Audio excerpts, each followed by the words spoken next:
Prior incantatem. Colagusano se acercó a Harry, que intentó sacudirse su aturdimiento y apoyar en los pies el peso del cuerpo antes de que le desataran las cuerdas.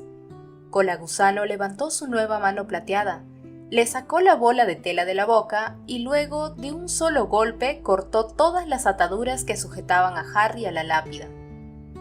Durante una fracción de segundo, Harry podría haber pensado en huir, pero la pierna herida le temblaba, y los mortífagos cerraban filas, tapando los huecos de los que faltaban y formando un cerco más apretado en torno a Voldemort y él. Colagusano se dirigió hacia el lugar en que yacía el cuerpo de Cedric y regresó con la varita de Harry, que le puso con brusquedad en la mano sin mirarlo, para volver luego a ocupar su sitio en el círculo de mortífagos. ¿Te han dado clases de duelo, Harry Potter?, preguntó Voldemort con voz melosa. Sus rojos ojos brillaban a través de la oscuridad. Aquellas palabras le hicieron recordar a Harry como si se tratara de una vida anterior, el club de duelo al que había asistido brevemente en Hogwarts 2 años antes. Todo cuanto había aprendido en él era el encantamiento de desarme, Expelliarmus. ¿Y qué utilidad podría tener quitarle la varita a Voldemort, si es que conseguía hacerlo, cuando estaba rodeado de mortífagos y serían por lo menos 30 contra 1? Nunca había aprendido nada que fuera adecuado para aquel momento. Sabía que se iba a enfrentar a aquello contra lo que siempre los había prevenido Moody, la maldición Avada Kedavra, que no se podía interceptar. Y Voldemort tenía razón. Aquella vez su madre no se encontraba allí para morir por él. Estaba completamente desprotegido. «Saludémonos con una inclinación, Harry», dijo Voldemort, agachándose un poco, pero sin dejar de presentar a Harry su cara de serpiente. «Vamos, hay que comportarse como caballeros. A Dumbledore le gustaría que hicieras gala de tus buenos modales.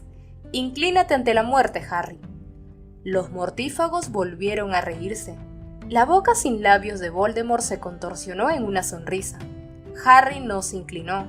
No iba a permitir que Voldemort se burlara de él antes de matarlo. No iba a darle esa satisfacción. «He dicho que te inclines», repitió Voldemort alzando la varita.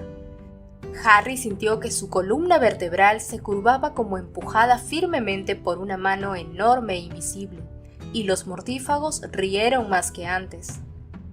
«Muy bien», dijo Voldemort con voz suave, y cuando levantó la varita, la presión que empujaba a Harry hacia abajo desapareció. «Ahora da la cara como un hombre, tieso y orgulloso, como murió tu padre». «Señores, empieza el duelo». Voldemort levantó la varita una vez más y antes de que Harry pudiera hacer nada para defenderse, recibió de nuevo el impacto de la maldición Cruciatus. El dolor fue tan intenso, tan devastador, que olvidó dónde estaba. Era como si cuchillos candentes le atravesaran cada centímetro de la piel y la cabeza le fuera a estallar de dolor. Gritó más fuerte de lo que había gritado en su vida. Y luego todo cesó. Harry se dio la vuelta y con dificultad se puso en pie. Temblaba tan incontrolablemente como Colagusano después de cortarse la mano. En su tambaleo llegó hasta el muro de mortífagos, que lo empujaron hacia Voldemort. «Un pequeño descanso», dijo Voldemort, dilatando de emoción las alargadas rendijas de la nariz. «Una breve pausa. Duele, ¿verdad, Harry? ¿No querrás que lo repita? ¿O sí?» Harry no respondió. Moriría como Cedric. Aquellos ojos rojos despiadados se lo estaban diciendo. Iba a morir y no podía hacer nada para evitarlo. Pero a lo que no estaba dispuesto era doblegarse. No iba a obedecer a Voldemort, no iba a implorarle. «Te he preguntado si quieres que lo repita», dijo Voldemort con voz suave. «Respóndeme». «¡Imperio!». Y por tercera vez en su vida, Harry sintió la sensación de que su mente se vaciaba de todo pensamiento. Era una bendición no pensar, era como flotar, soñar. «Di simplemente no por piedad, di no por piedad, simplemente dilo». «No lo haré», dijo otra voz más fuerte desde la parte de atrás de la cabeza. «No responderé». «Di no por piedad». «No lo haré, no lo diré». «Di no por piedad». «No lo haré». y estas palabras brotaron de la boca de Harry, retumbaron en el cementerio, y la somnolencia desapareció tan de repente como si le hubieran echado un jarro de agua fría. Pero regresaron inmediatamente los dolores que la maldición Cruciatus le había dejado en todo el cuerpo y la conciencia del lugar y la situación en que se encontraba. ¿No lo harás?, dijo Voldemort en voz baja, y los mortífagos no se rieron aquella vez. ¿No dirás no por piedad? Harry, la obediencia es una virtud que me gustaría enseñarte antes de matarte, tal vez con otra pequeña dosis de dolor. Voldemort levantó la varita, pero aquella vez Harry estaba listo. Con los reflejos adquiridos en los entrenamientos de Quidditch, se echó al suelo a un lado, rodó hasta quedar cubierto detrás de la lápida de mármol del padre de Voldemort, y la oyó resquebrajarse al recibir la maldición dirigida a él. «No vamos a jugar al escondite, Harry», dijo la voz suave y fría de Voldemort, acercándose más entre las risas de los mortífagos. «¿No puedes esconderte de mí? ¿Es que te estás cansando del duelo? ¿Preferirías que terminara ya, Harry? Sal, Harry. Sal y da la cara. Será rápido. Puede que sea doloroso, no lo sé. Como nunca me he muerto». Harry permaneció agachado tras la lápida, comprendiendo que había llegado su fin. No había esperanza, nadie iba a ayudarlo, y al oír a Voldemort acercarse aún más, solo supo una cosa que escapaba al miedo y a la razón, que no iba a morir agachado como un niño que jugara al escondite, ni iba a morir arrodillado a los pies de Voldemort. Moriría de pie como su padre, intentando defenderse aunque no hubiera defensa posible. Antes de que Voldemort asomara la cabeza de serpiente por el otro lado de la lápida, Harry se había levantado. Agarraba firmemente la varita con una mano, la blandía ante él y se abalanzaba al encuentro de Voldemort para enfrentarse con él cara a cara. Voldemort estaba listo. Al tiempo que Harry gritaba «¡Expelliarmus!», Voldemort lanzó su «¡Avada Kedavra!». De la varita de Voldemort brotó un chorro de luz verde en el preciso momento en que de la de Harry salía un rayo de luz roja, y ambos rayos se encontraron en medio del aire. Repentinamente, la varita de Harry empezó a vibrar como si la recorriera una descarga eléctrica. La mano se le había agarrotado, y no habría podido soltarla aunque hubiera querido. Un estrecho rayo de luz que no era de color rojo ni verde, sino de un dorado intenso y brillante, conectó las dos varitas. Y Harry, mirando el rayo con asombro, vio que también los largos dedos de Voldemort aferraban una varita que no dejaba de vibrar. Y entonces, nada podría haber preparado a Harry para aquello. Sintió que sus pies se alzaban del suelo. Tanto él como Voldemort estaban elevándose en el aire, y sus varitas seguían conectadas por el hilo de luz dorada. Se alejaron de la lápida del padre de Voldemort y fueron a aterrizar en un claro de tierra sin tumbas. Los mortífagos gritaban pidiendo instrucciones a Voldemort mientras, seguidos por la serpiente, volvían a reunirse y a formar el círculo en torno a ellos. Algunos sacaron las varitas. El rayo dorado que conectaba a Harry y Voldemort se escindió. Aunque las varitas seguían conectadas, 1000 ramificaciones se desprendieron trazando arcos por encima de ellos, y se entrelazaron a su alrededor hasta dejarlos encerrados en una red dorada en forma de campana, una especie de jaula de luz, fuera de la cual los mortífagos merodeaban como chacales, profiriendo gritos que llegaban adentro amortiguados. «¡No hagan nada!», les gritó Voldemort a los mortífagos. Harry vio que tenía los ojos completamente abiertos de sorpresa ante lo que estaba ocurriendo, y que forcejeaba en un intento de romper el hilo de luz que seguía uniendo las varitas. Harry agarró la suya con más fuerza utilizando ambas manos, y el hilo dorado permaneció intacto. «¡No hagan nada menos que yo se los mande!», volvió a gritar Voldemort, y entonces un sonido hermoso y sobrenatural llenó el aire. Procedía de cada uno de los hilos de la red finamente tejida en torno a Harry y Voldemort. Era un sonido que Harry pudo reconocer, aunque antes solo lo había oído una vez. Era el canto del Fénix. Para Harry era un sonido de esperanza, lo más hermoso y acogedor que había oído en su vida. Sentía como si el canto estuviera dentro de él en vez de rodearlo. Era un sonido que lo conectaba a Dumbledore, como si un amigo le hablara al oído. «No rompas la conexión». Lo sé, le dijo Harry a la música, ya sé que no debo.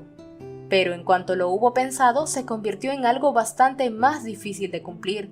Su varita empezó a vibrar más fuerte que antes, y el rayo que lo unía a Voldemort había cambiado también. Era como si unos guijarros de luz se deslizaran de un lado al otro del rayo que unía las varitas.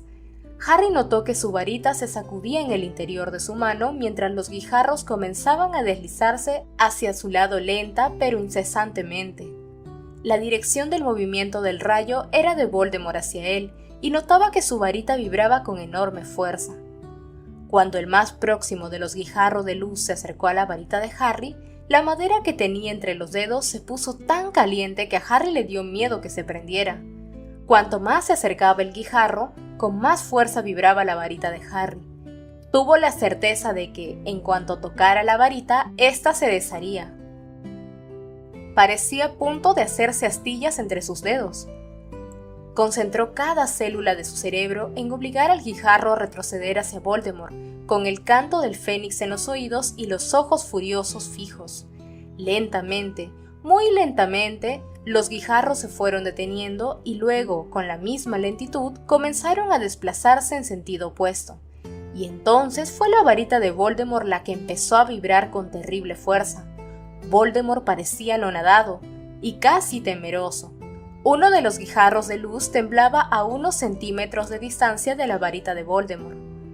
Harry no sabía por qué lo hacía, no sabía qué podía sacar de aquello, pero se concentró como nunca en su vida en obligar a aquel guijarro de luz ir hacia la varita de Voldemort. Y despacio, muy despacio, el guijarro se movió a través del hilo dorado, tembló por un momento y luego hizo contacto. De inmediato, la varita de Voldemort prorrumpió en estridentes alaridos de dolor. A continuación, los ojos rojos de Voldemort se abrieron de terror. Una mano de humo denso surgió de la punta de la varita y se desvaneció. El espectro de la mano que le había dado a Colagusano. Más gritos de dolor y luego empezó a brotar de la punta de la varita de Voldemort algo mucho más grande. Algo gris que parecía hecho humo casi sólido. Formó una cabeza, a la que le siguieron el pecho y los brazos. Era el torso de Cedric Diggory. Esto conmocionó a Harry de tal manera que si en algún momento podría haber soltado la varita habría sido aquel, pero el instinto se lo impidió, de manera que el rayo de luz dorada siguió intacto. Aunque el espeso espectro gris de Cedric Diggory era un espectro, parecía corpóreo. Salió en su totalidad de la punta de la varita de Voldemort como de un túnel muy estrecho, y aquella sombra de Cedric se puso de pie, miró a ambos lados el rayo de luz dorada y habló. «¡Aguanta, Harry!», dijo. La voz resonó distante. Harry miró a Voldemort, que contemplaba atónito la escena, con los ojos abiertos como platos. Aquello lo había cogido tan de sorpresa como a Harry. Este oyó los apagados gritos de terror de los mortífagos que rondaban fuera de la campana dorada. Surgieron nuevos gritos de dolor de la varita y luego algo más brotó de la punta, la densa sombra de una segunda cabeza, rápidamente seguida de los brazos y el torso. Un viejo al que Harry había visto en cierta ocasión en un sueño. Salía de la punta de la varita exactamente igual que había hecho Cedric. Su espectro o su sombra o lo que fuera cayó junto al de Cedric y apoyándose sobre su cayado examinó con alguna sorpresa a Harry, a Voldemort, la red dorada y las varitas conectadas. «Entonces era un mago de verdad», dijo el viejo fijándose en Voldemort. «Me mató, ese lo hizo, pelea bien, muchacho». Pero ya estaba surgiendo una nueva cabeza, y aquella, gris como una estatua de humo, era la de una mujer, soportando las sacudidas con ambas manos para no soltar la varita. Harry la vio caer al suelo y levantarse como los otros observando. La sombra de Berta Jorkins contempló con los ojos muy abiertos la batalla que tenía lugar ante ella. «¡No sueltes!», le gritó, y su voz retumbó al igual que la de Cedric, como si llegara de muy lejos. «¡No sueltes, Harry, no sueltes!». Ella y los otros dos fantasmas comenzaron a deambular por la parte interior de la campana dorada, mientras los mortífagos hacían algo parecido en la parte de afuera. Las víctimas de Voldemort cuchicheaban rodeando a los duelistas. Le susurraban a Harry palabras de ánimo y le decían a Voldemort cosas que Harry no alcanzaba a oír. Y entonces otra cabeza salió de la punta de la varita de Voldemort. Harry supo quién era en cuanto la vio. Lo comprendió como si lo hubiera estado esperando desde el momento en que Cedric había surgido de la varita. Lo comprendió porque la mujer que salía era la persona en la que más había pensado aquella noche. La sombra de humo de una mujer joven de pelo largo cayó al suelo tal como había hecho Berta. Se levantó y lo miró, y Harry, con los brazos temblando furiosamente, devolvió la mirada al rostro fantasmal de su madre. «Tu padre está en camino», dijo ella en voz baja. «Quiere verte. Todo irá bien. ¡Ánimo!». Y entonces empezó a salir. Primero la cabeza, luego el cuerpo, alto y de pelo alborotado como Harry. La forma de James Potter brotó del extremo de la varita de Voldemort, cayó al suelo y se puso de pie como su mujer. Se acercó a Harry, mirándolo, y le habló con la misma voz lejana y resonante que los otros, pero en voz baja, para que Voldemort, cuya cara estaba ahora lívida de terror al verse rodeado por sus víctimas, no pudiera oírlo. Cuando la conexión se rompa, desapareceremos al cabo de unos momentos, pero te daremos tiempo. Tienes que alcanzar el traslador, que te llevará de vuelta a Hogwarts. ¿Has comprendido, Harry? Sí, contestó este jadeando, haciendo un enorme esfuerzo por sostener la varita, que se le resbalaba de entre los dedos. Harry, le cuchicheó la figura de Cedric. Lleva mi cuerpo, ¿lo harás? Llévale el cuerpo a mis padres. Lo haré, contestó Harry con el rostro tenso por el esfuerzo. Prepárate, susurró la voz de su padre. Prepárate para correr. ¡Ahora! ¡Ya!, gritó Harry. No hubiera podido aguantar ni un segundo más. Levantó la varita con todas sus fuerzas y el rayo dorado se partió. La jaula de luz se desvaneció y se apagó el canto del Fénix. Pero las víctimas de Voldemort no desaparecieron. Lo cercaron para servirle a Harry de escudo. Y Harry corrió como nunca lo había hecho en su vida, golpeando a dos mortífagos atónitos para abrirse paso. Corrió en zigzag por entre las tumbas, notando tras él las maldiciones que le arrojaban, oyéndolas pegar en las lápidas. Fue esquivando tumbas y maldiciones, dirigiéndose como una bala hacia el cuerpo de Cedric. Olvidado por completo del dolor de la pierna, concentrado con todas sus fuerzas en lo que tenía que hacer. ¡Atúrdanlo!, oyó gritar a Voldemort. A 3 metros de Cedric, Harry se parapetó tras un ángel de mármol para evitar los chorros de luz roja. La punta de una de las alas del ángel cayó rota al ser alcanzada por las maldiciones. Agarrando más fuerte la varita, salió corriendo. ¡Impedimenta!, gritó, apuntando con la varita por encima del hombro a los mortífagos que lo perseguían. Por un grito amortiguado pensó que había dado al menos a uno de ellos, pero no tenía tiempo de pararse a mirar. Saltó sobre la copa y se echó al suelo al oír más maldiciones tras él. Nuevos chorros de luz le pasaron por encima de la cabeza mientras, tumbado, alargaba la mano para coger el brazo de Cedric. ¡Apártense! ¡Lo mataré! ¡Es mío!, chilló Voldemort. La mano de Harry había aferrado a Cedric por la muñeca. Entre él y Voldemort se interponía una lápida, pero Cedric pesaba demasiado para arrastrarlo, y la copa quedaba fuera de su alcance. Los ojos rojos de Voldemort destellaron en la oscuridad. Harry lo vio curvar la boca en una sonrisa y levantar la varita. ¡Accio!, gritó Harry, apuntando a la copa de los 3 magos con la varita. La copa voló por el aire hasta él. Harry la cogió por un asa. Oyó el grito furioso de Voldemort en el mismo instante en que él sentía la sacudida bajo el ombligo que significaba que el traslador había funcionado. Se alejaba de allí a toda velocidad en medio de un torbellino de viento y colores, y Cedric iba a su lado. Regresaban,